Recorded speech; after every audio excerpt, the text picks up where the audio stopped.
Roguelike games के बारे में कुछ है जहाँ नए वेपन्स, आइटम्स, बूस्टर्स हासिल करना, अपने आसपास के सराउंडिंग्स को सीखना, अपने दुश्मनों को जानना, उनके बिहेवियर पैटर्न्स, उनके मूव सेट्स और फिर खुद को बेहतर करना और फिर से शुरू करना। ये कुछ अलग है, कुछ डिफरेंट है अन्य गेम से। मैंने अब तक 3 रोगलाइक गेम्स की रिव्यू की है। पहला उबीसॉफ्ट की फार क्राई 6 की DLC वर्सेस इंसैनिटी, दूसरा कोनामी की जित्सु फुमाटेन अनडाइंग मून और तीसरा बेथेस्डा की डेथलूप। ये सभी अपने सेटिंग के मामले में एक दूसरे से काफी अलग है। तो जब मैंने साइबरपंक यूनिवर्स में सेट ई-ब्रेन स्टूडियो द्वारा डेवलप लूपमैंसर के बारे में सीखा तो मैं इसे आजमाने के लिए काफी एक्साइटेड था। And man, it was a decision I will never regret. 12 घंटे से ज्यादा प्ले टाइम के साथ मेरे पास बात करने को काफी कुछ है।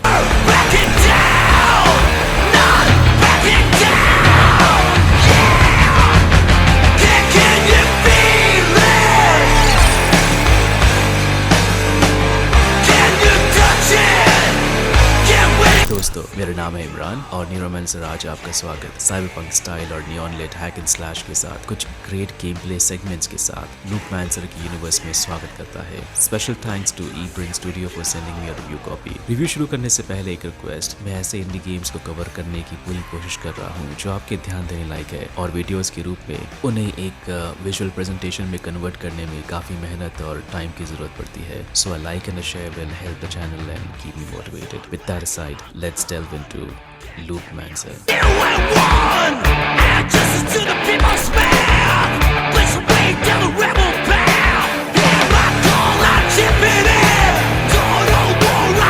गेम ज़ैंग ज़ेशु की कहानी बताता है। ज़ैंग ज़ेशु एक प्राइवेटली हायर इन्वेस्टिगेटर है और उसे एक किडनैप रिपोर्टर की खोज करनी है। उस किडनैप रिपोर्टर को ढूंढने की अपनी खोज में आप एक गैंग लीडर वे लॉन्ग से मिलते हैं जो लूनर मंथ के छठे महीने के अपने सालाना टूर का आनंद ले रहा है जिसे परेड ऑफ पिनाट बुलाया जाता है। आप एक पुल पर वे लॉन्ग से मिलते हैं जहाँ से वो भागने की कोशिश करता है। अपने रास्ते में आप एक साइबॉर्ग या एक मॉडिफाइड सुपर ह्यूमन से लड़ते हैं और ये मुमकिन है कि अपने पहले अटैम्प्ट में आप मारे जा सकते हैं। और अगली चीज ये होती है कि आप अपने आप को एक अपार्टमेंट में पाते हैं और आप अपनी पत्नी और अपनी बेटी की विविड इमेजेस को अपने सपने में देखते हैं जो एक कार एक्सीडेंट में तब्दील होती है और ये आपको जगाता है। दिन फिर से शुरू होता है लेकिन आपकी यादें बरकरार रहती है। लिन जिन एक पुलिस ऑफिसर है जो आपको मौजूदा हालात के बारे में जानकारी देने की कोशिश करती है, लेकिन उसे ये जानकर आश्चर्य होता है कि आपको सारी डिटेल्स पहले से ही पता है और ये तब तक जारी रहता है जब तक आप कहानी को अंत नहीं कर देते। और हाँ, इस गेम में मल्टीपल एंडिंग्स भी हैं।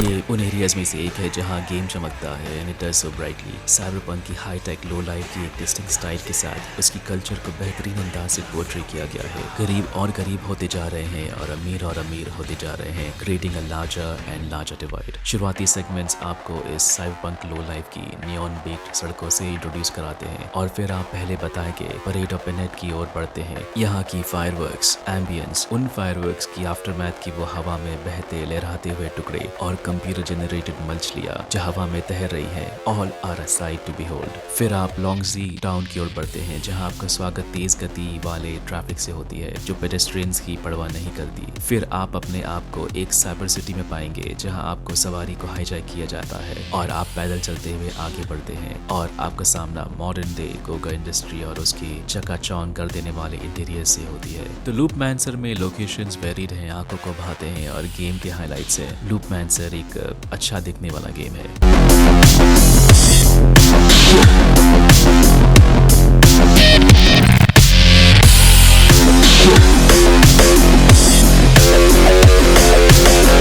वीडियो की लंबाई को ध्यान में रखते हुए मैं गेम प्ले और कॉम्बैट एलिमेंट्स को एक सेगमेंट में कंबाइन कर रहा हूँ क्योंकि वो इंटरकनेक्टेड है। हम एक रोगलाइक गेम से कुछ बेहतरीन गेम प्ले की उम्मीद करते हैं और इसमें लूपमैंसर निराश नहीं करता है। मेट्रोइडवेनिया गेम होने के नाते यहाँ आपको बैक ट्रैकिंग मिलेगा, लेकिन ये गेम को मोनोटोनस नहीं बनाता है क्योंकि लोकेशंस फिर से देखने के लिए एब्सोल्युटली आई कैंडी है। गेम के प्रोटोगनिस्ट अपने एडवांटेज के लिए मेली कॉम्बैट या रेंज कॉम्बैट का इस्तेमाल कर सकता है। जब आप अपने बडी डेव रे से मिलते हैं तो इस सभी वेपन्स को ज़ैंग ज़ेशु डिटेक्टिव इंटरैक्टिव ऑफिस की इक्विपमेंट डिपो में अपग्रेड किया जा सकता है। इसके अलावा आप कोर्स कमाते हैं जो आप चैलेंजेस को पूरा करके हासिल करते हैं। तो एक तरफ आप एनिमीज को मारकर ई कॉइन्स या करेंसीज पाते हैं जिससे आप वेपन्स या आइटम्स अपग्रेड करते हैं। दूसरी ओर कोर्स आपके हेल्थ, स्टैमिना और कॉम्बैट एबिलिटीज जिसमें ब्लॉक या पैरी अटैक्स को अनलॉक करने में मदद करते हैं और मरने पर भी आप उन्हें रिटेन करते हैं। कोर्स आपके कैरेक्टर के विजुअल एस्थेटिक्स को भी कस्टमाइज करने में मदद करते हैं, जैसे कि आपके आउटफिट्स को बदलना। और आपके पास में वेपन्स की एक पूरी आर्सेनल होती है। मेरा मतलब बहुत ज्यादा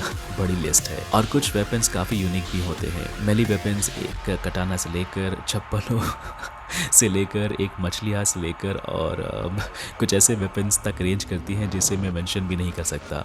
और हाँ, यहाँ पॉपुलर मांगा बजर्ग में गट्स के लिए रेफरेंस के तौर पर उसकी ग्रेट स्वॉर्ड भी मौजूद है। यही बात रेंज्ड वेपन्स पर भी लागू होती है। आप जंप कर सकते हैं, डबल जंप कर सकते हैं, सर्फेसेस पर analog right analog button move करके क्लिंग कर सकते हैं, लेफ्ट एनालॉग बटन और ए बटन को साइमल्टेनियसली दबाकर प्लेटफॉर्म्स के ऊपर या नीचे जा सकते हैं। आप स्प्रिंट कर सकते हैं और कॉम्बोज चेन भी कर सकते हैं। तो गेम प्ले काफी फ्लूइड है। कॉम्बैट लूपमैंसर में फास्ट पेस्ड है, फ्लूइड है, फ्लॉड होते हुए भी इंगेजिंग है। जैसा कि पहले मेंशन किया गया है, आपको मेली और रेंज वेपन्स की एक्सेस मिलती है। वेपन्स की वैरायटी गेम प्ले को और इंटरेस्टिंग बनाती है। कॉम्बैट चैलेंजिंग है, रंगों से बिखरी पड़ी है and always pleasing to the eye. Melee और रेंज वेपन्स के अलावा आपके पास टैक्टिकल गियर और स्किल चिप भी मौजूद है। टैक्टिकल गियर एक पावरफुल ऑफेंसिव टेक है, लेकिन इसकी डाउनसाइड ये है कि इसकी कैपेसिटी लिमिटेड है। और आपको ओवरकिल नाम की एक एबिलिटी भी मिलती है। एक बार जब आप दुश्मनों को मारते मारते एक कॉम्बो लिमिट हिट करते हैं तो आप लेफ्ट और राइट एनालॉग स्टिक प्रेस करके कुछ स्पेक्टेकुलर ग्लोरी फिनिशेस को हिट कर सकते हैं। सबसे अच्छी बात यह है कि ये हर वेपन के लिए यूनिक होती है and there is a lot of gore in the game. It's satisfying to see the body parts flying off your enemies when the moves are executed.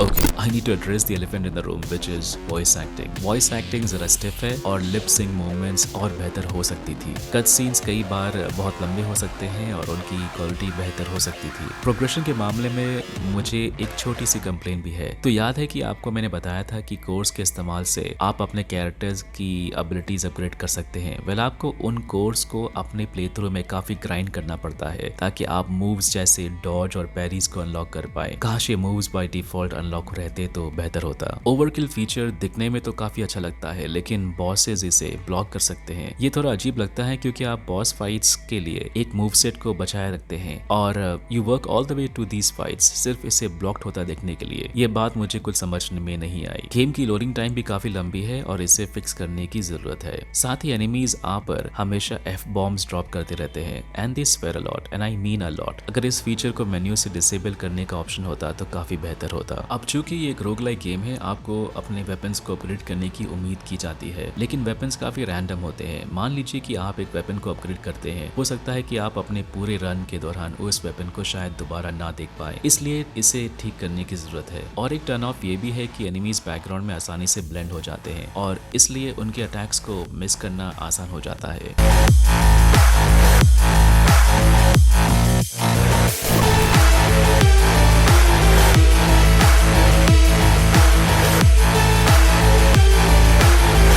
पहले डिस्कस की गए मुद्दों के बावजूद लूपमैंसर ई-ब्रेन स्टूडियो द्वारा जो उनकी पहली गेम है is a commendable effort. EBrain studio एक काफी टैलेंटेड टीम है और उनकी टीम में सिर्फ 20 डेवलपर्स ही हैं और इस छोटी सी टीम ने एक जबरदस्त विजुअली और कॉम्बैट रिच गेम बनाई है। मैं मेटल गियर सॉलिड से ली गई इंस्पिरेशन यहाँ देख सकता था। एग्जाम्पल के तौर पर वो सीन जब जहाँ गेम का प्रोटैगनिस्ट एक सैमुराई बॉस के खिलाफ स्टैंड ऑफ करता है, मेटल गियर सॉलिड रिवेंजेंस की याद दिलाती है और इंस्पिरेशंस कुछ मांगा से भी उठाई गई है। और गेम में फ्लैपी बर्ड से इंस्पायर्ड एक इनबिल्ट मिनी गेम भी है विच इज जस्ट ऑसम क्योंकि ये थोड़ी साइबरपंक थीम जैसी है। लूपमैंसर की fight, die and repeat mechanics चाहे फ्रेश नहीं हो, लेकिन गेम के रैंडमली जनरेटेड एनिमीज और लेवल डिजाइंस आपको एंगेज रखेंगे। एक साइबरपंक वर्ल्ड में सेट जो दिखने में अमेजिंग है, जिसमें फ्लैशी मूव सेट्स हैं, कुछ बेहतरीन बॉस फाइट्स के साथ और एक विजुअल ट्रीट होकर इस गेम को मैं अपने व्यूअर्स को आसानी से रेकमेंड कर सकता हूँ। गेमिंग प्रीव्यूज, रिव्यूज और वॉक थ्रूज के लिए चैनल को प्लीज सब्सक्राइब करें, वीडियो को लाइक करना ना भूलें और नोटिफिकेशंस को ऑल पे सेट कर दें। शुक्रिया।